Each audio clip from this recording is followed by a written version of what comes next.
ओम शांति। 11 अगस्त 2025। बाबा के महावाक्य। मीठे बच्चे, तुम्हें पढ़ाई से अपनी कर्मातीत अवस्था बनानी है, साथ साथ पतित से पावन बनाने का रास्ता भी बताना है। रूहानी सर्विस करनी है। प्रश्न: कौन सा मंत्र याद रखो तो पाप कर्मों से बच जाएंगे? उत्तर: बाप ने मंत्र दिया है, hear no evil, see no evil. यही मंत्र याद रखो। तुम्हें अपनी कर्मेंद्रियों से कोई पाप नहीं करना है। कलयुग में सबसे पाप कर्म ही होते हैं, इसलिए बाबा यह युक्ति बताते हैं, पवित्रता का गुण धारण करो। यही नंबर 1 गुण है। ओम शांति। बच्चे किसके सामने बैठे हैं? बुद्धि में जरूर चलता होगा कि हम पतित पावन सर्व के सद्गति दाता अपने बेहद के बाप के सामने बैठे हैं। भल ब्रह्मा के तन में हैं, तो भी याद उनको करना है। मनुष्य कोई सर्व की सद्गति नहीं कर सकते। मनुष्य को पतित पावन नहीं कहा जाता। बच्चों को अपने को आत्मा समझना पड़े। हम सब आत्माओं का बाप वह है। वह बाप हमको स्वर्ग का मालिक बना रहे हैं। यह बच्चों को जानना चाहिए और फिर खुशी भी होनी चाहिए। यह भी बच्चे जानते हैं, हम नरकवासी से स्वर्गवासी बन रहे हैं। बहुत सहज रास्ता मिल रहा है। सिर्फ याद करना है और अपने में दैवी गुण धारण करने हैं। अपनी जांच रखनी है। नारद का मिसाल भी है। यह सब दृष्टांत ज्ञान के सागर बाप ने ही दिए हैं। जो भी सन्यासी आदि दृष्टांत देते हैं, वह सब बाप के दिए हुए हैं। भक्ति मार्ग में सिर्फ गाते रहते हैं। कछुआ का, सर्प का, भ्रमरी का दृष्टांत देंगे, परंतु खुद कुछ भी नहीं कर सकते। बाप के दिए हुए दृष्टांत भक्ति मार्ग में फिर रिपीट करते हैं। भक्ति मार्ग है ही पास्ट का। इस समय जो प्रैक्टिकल होता है, उसका फिर गायन होता है। भल देवताओं का जन्मदिन अथवा भगवान का जन्मदिन मनाते हैं, परंतु जानते कुछ भी नहीं है। अभी तुम समझते जाते हो। बाप से शिक्षा लेकर पतित से पावन भी बनते हो और पतितों को पावन बनने का रास्ता भी बताते हो। यह है तुम्हारी मुख्य रूहानी सर्विस। पहले पहले कोई को भी आत्मा का ज्ञान देना है। तुम आत्मा हो। आत्मा का भी किसको पता नहीं। आत्मा तो अविनाशी है। जब समय होता है, आत्मा शरीर में आकर प्रवेश करती है, तो अपने को घड़ी घड़ी आत्मा समझना है। हम आत्माओं का बाप परमपिता परमात्मा है। परम टीचर भी है। यह भी हरदम बच्चों को याद रहना चाहिए। यह भूलना नहीं चाहिए। तुम जानते हो, अब वापस जाना है। विनाश सामने खड़ा है। सतयुग में दैवी परिवार बहुत छोटा होता है। कलयुग में तो कितने ढेर मनुष्य हैं। अनेक धर्म, अनेक मते हैं। सतयुग में यह कुछ भी होता नहीं। बच्चों को सारा दिन बुद्धि में यह बातें लानी है। यह पढ़ाई है ना। उस पढ़ाई में तो कितने किताब आदि होते हैं। हर एक क्लास में नए नए किताब खरीद करने पड़ते हैं। यह तो कोई भी किताब व शास्त्रों आदि की बात नहीं। इसमें तो एक ही बात, एक ही पढ़ाई है। यहाँ जब ब्रिटिश गवर्नमेंट थी, राजाओं का राज्य था, तो स्टैंप में भी राजा रानी के सिवाय और कोई का फोटो नहीं डालते थे। आजकल तो देखो, भक्त आदि जो भी होकर गए हैं, उनकी भी स्टैंप बनाते रहते हैं। इन लक्ष्मी नारायण का राज्य होगा तो चित्र भी एक ही महाराजा महारानी का होगा। ऐसे नहीं जो पास्ट देवताएं होकर गए हैं, उनके चित्र मिट गए हैं। नहीं, पुराने ते पुराने देवताओं का चित्र बहुत दिल से लेते हैं, क्योंकि शिव बाबा के बाद नेक्स्ट हैं देवताएं। ये सब बातें तुम बच्चे धारण कर रहे हो, औरों को रास्ता बताने। यह है बिल्कुल नई पढ़ाई। तुमने ही यह सुनी थी और पद पाया था और कोई नहीं जानते। तुमको राजयोग परमपिता परमात्मा सिखला रहे हैं। महाभारत लड़ाई भी मशहूर है। क्या होता है सो तो आगे चल देखेंगे। कोई क्या कहते, कोई क्या कहते। दिन प्रतिदिन मनुष्यों को टच होता जाता है। कहते भी हैं वर्ल्ड वॉर लग जाएगी। उससे पहले तुम बच्चों को अपनी पढ़ाई से कर्मातीत अवस्था प्राप्त करनी है। बाकी असुरों और देवताओं की कोई लड़ाई नहीं होती। इस समय तुम ब्राह्मण संप्रदाय हो, जो फिर जाकर दैवी संप्रदाय बनते हो। इसलिए इस जन्म में दैवी गुण धारण कर रहे हो। नंबर 1 दैवी गुण है पवित्रता का। तुम इस शरीर द्वारा कितने पाप करते आए हो। आत्मा को ही कहा जाता है पाप आत्मा। आत्मा इन कर्मेंद्रियों से कितने पाप करती रहती हैं। अब हियर नो इवल किसको कहा जाता है? आत्मा को। आत्मा ही कानून से सुनती है। बाप ने तुम बच्चों को स्मृति दिलाई है कि तुम आदि सनातन देवी देवता धर्म वाले थे। चक्र खाकर आए, अब फिर तुमको वही बनना है। यह मीठी स्मृति आने से पवित्र बनने की हिम्मत आती है। तुम्हारी बुद्धि में है हमने कैसे 84 का पाठ बजाया है। पहले पहले हम यह थे। यह कहानी है ना, बुद्धि में आना चाहिए। 5000 वर्ष पहले हम सो देवता थे। हम आत्मा मूल वतन की रहने वाली हैं। आगे यह जरा भी ख्याल नहीं था। हम आत्माओं का वह घर है। वहां से हम आते ही पाठ बजाने, सूर्यवंशी चंद्रवंशी आदि बने। अभी तुम ब्रह्मा की संतान ब्राह्मण वंशी हो। तुम ईश्वरीय औलाद बने हो। ईश्वर बैठ तुमको शिक्षा देते हैं। यह सुप्रीम बाप, सुप्रीम टीचर, सुप्रीम गुरु भी है।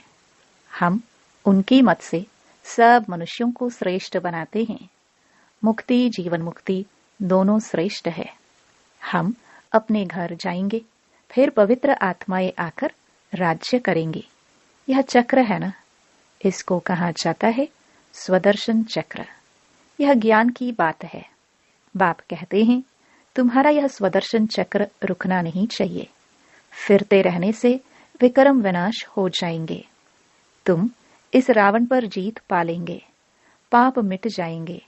अब स्मृति आई है सिमरन करने के लिए। ऐसे नहीं माला बैठ सिमरन करनी है। आत्मा में अंदर ज्ञान है जो तुम बच्चों को और भाई बहनों को समझाना है। बच्चे भी मददगार तो बनेंगे ना। तुम बच्चों को ही स्वदर्शन चक्रधारी बनाता हूं। यह ज्ञान मेरे में है। इसलिए मुझे ज्ञान का सागर मनुष्य सृष्टि का बीज रूप कहते हैं। उनको बागवान कहा जाता है। देवी देवता धर्म का बीज शिव बाबा ने ही लगाया है। अभी तुम देवी देवता बन रहे हो। यह सारा दिन सिमरन करते रहो तो भी तुम्हारा बहुत कल्याण है। दैवी गुण भी धारण करने हैं। पवित्र भी बनना है। स्त्री पुरुष दोनों इकट्ठे रहते पवित्र बनते हो। ऐसा धर्म तो होता नहीं। निवृत्ति मार्ग वाले तो वह सिर्फ पुरुष बनते हैं। कहते हैं ना, स्त्री पुरुष दोनों इकट्ठे पवित्र रह नहीं सकते। मुश्किल है। सतयुग में थे ना, लक्ष्मी नारायण की महिमा भी गाते हैं। अभी तुम जानते हो बाबा हमको शूद्र से ब्राह्मण बनाए, फिर देवता बनाते हैं। हम ही पूज्य से पुजारी बनेंगे। फिर जब वाम मार्ग में जाएंगे तो शिव का मंदिर बनाए पूजा करेंगे। तुम बच्चों को अपने 84 जन्म का ज्ञान है। बाप ही कहते हैं तुम अपने जन्मों को नहीं जानते हो। मैं बताता हूं, ऐसे और कोई मनुष्य कह ना सके। तुमको अब बाप स्वदर्शन चक्रधारी बनाते हैं। तुम आत्मा पवित्र बन रही हो। शरीर तो यहाँ पवित्र बन ना सके। आत्मा पवित्र बन जाती है तो फिर अपवित्र शरीर को छोड़ना पड़ता है। सब आत्माओं को पवित्र होकर जाना है। पवित्र दुनिया अब स्थापन हो रही है। बाकी सब स्वीट होम में चले जाएंगे। यह याद रखना चाहिए। बाप की याद के साथ साथ घर की भी याद जरूर चाहिए, क्योंकि अब वापस घर जाना है। घर में ही बाप को याद करना है। भल तुम जानते हो, बाबा इस तन में आकर हमको सुना रहे हैं, परंतु बुद्धि परमधाम स्वीट होम से टूटनी नहीं चाहिए। टीचर घर छोड़कर आते हैं तुमको पढ़ाने, पढ़ाकर फिर बहुत दूर चले जाते हैं। सेकंड में कहाँ भी जा सकते हैं। आत्मा कितनी छोटी बिंदी है। वंडर खाना चाहिए। बाप ने आत्मा का भी ज्ञान दिया है। यह भी तुम जानते हो, स्वर्ग में कोई गंदी चीज होती नहीं जिसमें हाथ पांव अथवा कपड़े आदि मैले हो।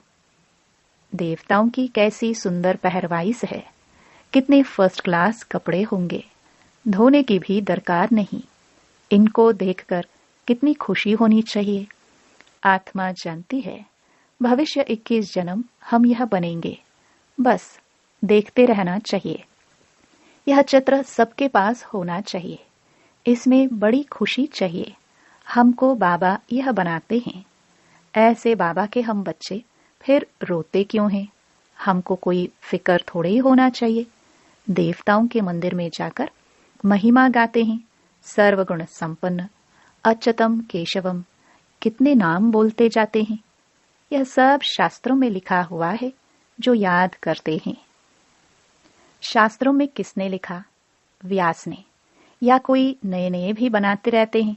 ग्रंथ आगे बहुत छोटा था, हाथ से लिखा हुआ। अभी तो कितना बड़ा बना दिया है। जरूर एडिशन किया होगा। अब गुरु नानक तो आते ही हैं धर्म की स्थापना करने। ज्ञान देने वाला तो एक ही है। क्राइस्ट भी आते हैं सिर्फ धर्म की स्थापना करने के लिए। जब सब आ जाते हैं फिर तो वापस जाएंगे। घर भेजने वाला कौन? क्या क्राइस्ट?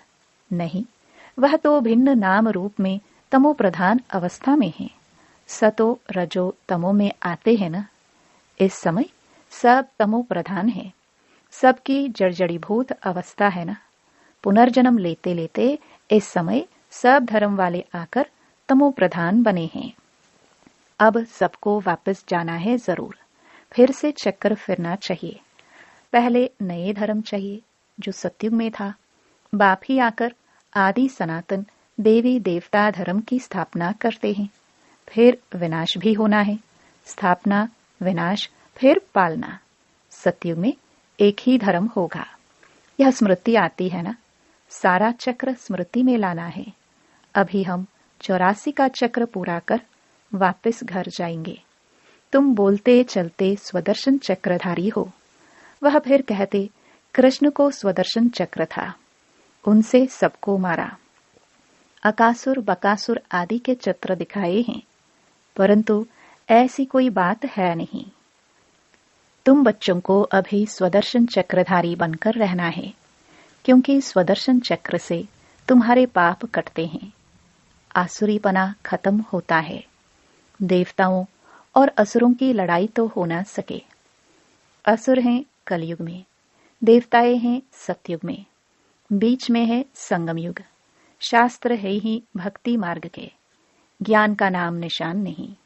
ज्ञान सागर एक ही बाप है सबके लिए। सिवाय बाप के कोई भी आत्मा पवित्र बन वापस जा नहीं सकती। पाठ जरूर बजाना है। तो अब अपने 84 के चक्र को भी याद करना है। हम अभी सतयुगी नए जन्म में जाते हैं। ऐसा जन्म फिर कभी नहीं मिलता। शिव बाबा, फिर ब्रह्मा बाबा, लौकिक, पारलौकिक और यह है अलौकिक बाबा। इस समय की ही बात है। इनको अलौकिक कहा जाता है। तुम बच्चे उस शिव बाबा को सिमरण करते हो, ब्रह्मा को नहीं। भल ब्रह्मा के मंदिर में जाकर पूजा करते हैं। वह भी तब पूजते हैं जब सूक्ष्म वतन में संपूर्ण अव्यक्त मूर्त है। यह शरीरधारी पूजा के लायक नहीं है। यह तो मनुष्य है ना। मनुष्य की पूजा नहीं होती। ब्रह्मा को दाढ़ी दिखाते हैं तो मालूम पड़े यह यहाँ का है। देवताओं को दाढ़ी होती नहीं। ये सब बातें बच्चों को समझा दी है। तुम्हारा नाम बाला है, इसलिए तुम्हारा मंदिर भी बना हुआ है। सोमनाथ का मंदिर कितना ऊंच ते ऊंच है। सोमरस पिलाया, फिर क्या हुआ? फिर यहाँ भी दिलवाड़ा मंदिर देखो। मंदिर हूबहू यादगार बना हुआ है। नीचे तुम तपस्या कर रहे हो, ऊपर में है स्वर्ग। मनुष्य समझते हैं स्वर्ग कहाँ ऊपर में है। मंदिर में भी नीचे स्वर्ग कैसे बनाए? तो ऊपर छत में बना दिया है। बनाने वाले कोई समझते नहीं हैं। बड़े बड़े करोड़पति हैं, उन्हों को यह समझाना है। तुमको अभी ज्ञान मिला है तो तुम बहुतों को दे सकते हो। अच्छा, मीठे मीठे सिखिलदे बच्चों प्रति माता पिता बाप दादा का याद प्यार और गुड मॉर्निंग। रूहानी बाप की रूहानी बच्चों को नमस्ते। धारणा के लिए मुख्य सार। पहला, अंदर से आसुरीपने को समाप्त करने के लिए चलते फिरते स्वदर्शन चक्रधारी होकर रहना है। सारा चक्र स्मृति में लाना है। दूसरा, बाप की याद के साथ साथ बुद्धि परमधाम घर में भी लगी रहे। बाप ने जो स्मृतियां दिलाई हैं, उनका सिमरण कर अपना कल्याण करना है। वरदान, सर्वगुण संपन्न बनने के साथ साथ किसी एक विशेषता में विशेष प्रभावशाली भव। जैसे डॉक्टर्स जनरल बीमारियों की नॉलेज तो रखते ही हैं, लेकिन साथ साथ किसी बात की विशेष नॉलेज में नामी ग्रामी हो जाते हैं। ऐसे आप बच्चों को सर्वगुण संपन्न तो बनना ही है, फिर भी एक विशेषता को विशेष रूप से अनुभव में लाते, सेवा में लाते आगे बढ़ते चलो। जैसे सरस्वती को विद्या की देवी, लक्ष्मी को धन की देवी कहकर पूजते हैं, ऐसे अपने में सर्वगुण सर्व शक्तियां होते भी एक विशेषता में विशेष रिसर्च कर स्वयं को प्रभावशाली बनाओ। स्लोगन, विकारों रूपी सांपों को सहज योग की शैया बना दो तो सदा निश्चिंत रहेंगे। अव्यक्त इशारे। सहज योगी बनना है तो परमात्म प्यार के अनुभवी बनो। जब मन ही बाप का है तो फिर मन कैसे लगाए, प्यार कैसे करे, यह प्रश्न ही नहीं उठ सकता, क्योंकि सदा लवलीन रहते हैं। प्यार स्वरूप मास्टर प्यार के सागर बन गए तो प्यार करना नहीं पड़ता, प्यार का स्वरूप हो गए। जितना जितना ज्ञान सूर्य की किरणें व प्रकाश बढ़ता है, उतना ही ज्यादा प्यार की लहरें उछलती हैं। ओम शांति।